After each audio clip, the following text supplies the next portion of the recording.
We hear all the time that the Israeli-Palestinian conflict is really a battle between Jews and Muslims who've been fighting for thousands of years.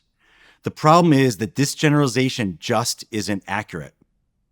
While religion is part of what fuels this conflict, it simply isn't the main driver.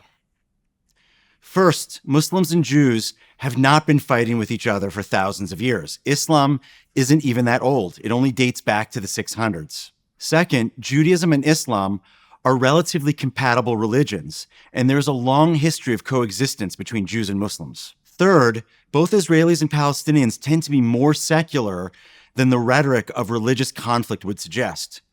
Only about 20% of Israeli citizens are ultra-religious, and Palestinians tend to be more secular than other Arab peoples. So instead of framing this as mainly about religion, the Palestinian-Israeli conflict is really a fight about land. There are two peoples who both claim this land as the only place that they can call home. Now let's talk about some of the negative words used to describe Israel and Zionism. We hear a lot of accusations hurled at Israel and Zionism today. We hear words like nationalist, colonialist, racist, and apartheid. These are all very loaded and negative terms, but can they accurately be applied to Israel and Zionism? Let's take a closer look. European nationalism and colonialism are powerful ideas that have shaped European culture for hundreds of years now. They see all parts of the developing world as territories that can be exploited for the benefit of these European states. In terms of colonialism, a simple example is the British Empire that controlled land all over the world and that allowed the English to grow rich off the natural resources and hard work of the people living in these territories. When it comes to nationalism, a good example to look at is how European countries became so competitive about their national, ethnic, and military power that it led to 2 world wars and the foundations of the terrible ideas that inspired Nazi ideology. So is it accurate to use these terms to describe Zionism? The short answer is no. To reduce Zionism to only a kind of nationalism or European colonialism is inaccurate and misleading. While these ideas, of course, did play some role in shaping everyone who lived in Europe at the time, Zionism is really something else. When you read Zionist writers, you'll see that they were focused on fostering a national liberation movement for the Jewish people. They wanted to end centuries of persecution and displacement. The realities that forced them to immigrate weren't colonialism or Jewish ethno-nationalism. Rather, in many cases, Israel was the only place where Jews could go to escape persecution. In this way, Zionism and Jewish immigration to the land of Israel is the opposite of European colonialism. Now let's deal with the accusation that Zionism is racism. This accusation didn't emerge out of nowhere. The claim that Zionism is racism was introduced by the Russians to the United Nations in a resolution in 1975. This resolution was part of a larger Soviet strategy to try to claim that racism proved the weakness of Western capitalism.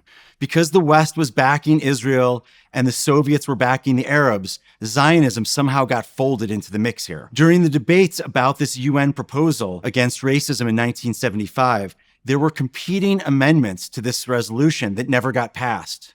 However, the idea that Zionism is racism still made it into the overall resolution that was passed with the help of Arab and Muslim states, as well as states in Eastern Europe. Eventually, in 1991, the UN revoked this definition, recognizing how warped and inaccurate it was, but the damage was already done. This false accusation that Zionism was racism already had a life of its own. But aside from all the Cold War politics, is Zionism, the state, or the people of Israel inherently racist? In many ways, this is a totally unfair question. Forms of racism exist in every nation and culture in the world today. Israel is not special in this regard. These features are not essential to Israel or Zionism, and to claim that they are is to apply a dangerous double standard. But since we're trying to deal with complexity, let's examine these claims anyway. Let's start with the idea that Zionism is inherently racist. It just doesn't fit. The aspiration of the Jewish people to have a Jewish state is not inherently racist. It is actually an expression of the UN protected right of self-determination. As we've examined in a few other places, Zionism is really a national liberation movement for the Jewish people. The Zionist thinkers were much more focused on their own attempts to be safe and to revive the Jewish people than on demonizing or denigrating others. When it comes to the state of Israel and the people of Israel, it's also unfair to claim that they are inherently racist. Israel's Declaration of Independence speaks of equal rights for both Jews and Arabs. Palestinian citizens of Israel today have equal rights under the law.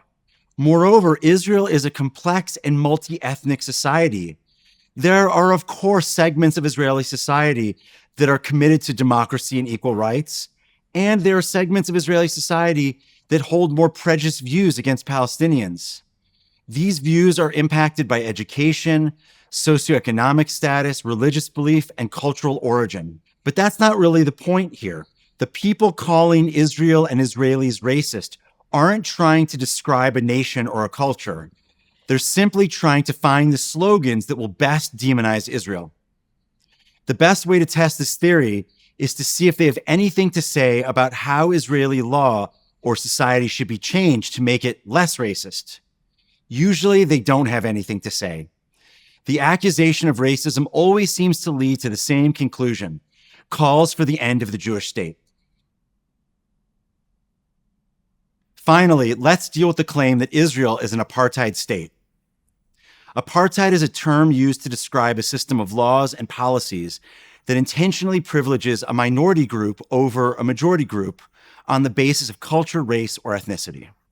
Apartheid systems have two sets of laws, one for the minority group and another for the majority group, even though both groups are citizens of that same country.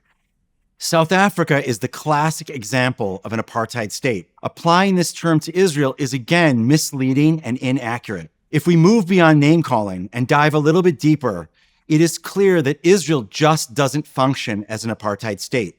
In contrast, there is one set of laws for both Israeli Jews and Arabs alike. Israel is a democracy that has equal rights for all of its citizens. That doesn't mean that Israel is a perfect democracy, but honestly, that is irrelevant in trying to understand when and how to call a nation an apartheid state. It is also important to admit here that there is one place where this question gets a little bit more murky. When it comes to the life of Palestinians living in the West Bank, where there is still a military occupation, there are different sets of rules. One that govern the Jews living in the West Bank, who are citizens of Israel, and another that governs the Palestinians who are not citizens of Israel. Again, in a democracy, there's room for debate about whether certain policies aren't fair and if they should be changed. But the mere existence of these laws in a military occupation does not warrant the claim that Israel is an apartheid state. Another question often raised in rhetorical fights between pro-Israel and anti-Israel groups is, who are the true indigenous people? We already dealt with this history in a pretty in-depth way in Chapter 5. So if you're struggling with this question and you missed this section, it might be worth it to go back and check it out.